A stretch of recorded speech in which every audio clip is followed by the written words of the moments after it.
তুমি কি চাইছো বলো? 200 টাকার মধ্যে তুমি কি সাজতে চাইছো? সুন্দর, যাতে আমাকে একটু সুন্দর দেখতে লাগে এরকম একটু সাজিয়ে। মানে কি, তুমি কি কোনো বিয়ে বাড়িতে যাবে? মানে পার্টি মেকআপ বা কি কিরকম সাজতে চাইছো বলো?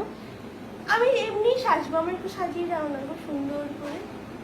আচ্ছা দেখছি, চেষ্টা করছি, কিন্তু 200 টাকায় এরকম ভাবে হয়ে মেকআপ। যাবে, দেখো তুমি যে একটু সাজাবে বলো, একটু করে তো বলো, তুমি আচ্ছা। অল্প অল্প করে সাজিয়ে দাও। আচ্ছা ঠিক আছে, আমি দেখছি, দেখি 200 টাকায় কি সাজাই তোমায়। আচ্ছা ঠিক আছে। নাও তোমার 200 টাকার মেকআপ দেখো কেমন লাগছে, দেখো। এই আমাকে সুন্দর লাগছে তো? 200 টাকায় যেরকম মেকআপ হয় আমি সেরকমই করে দিই, যে আচ্ছা, সুন্দর দাও বাজে আমি দেখি। বলতে পারবো যদি না। সুন্দর না লাগে না তোমাকে আমি পেমেন্ট দেবো না। এমা তুমি আমায় কি সাজিয়েছো এটা? 200 টাকায় এরকমই মেকআপ হয়। রিসেপশনে যাবো কি করে? হ্যাঁ, তো তুমি 200 টাকায় মেকআপ চাইছো, তুমি কি ভাবছো 200 টাকায় এরকম রিসেপশন মেকআপ হবে? আমাকে ঠিক করে দাও না। 200 টাকায় এরকমই মেকআপ হয়। না না না না, দেখো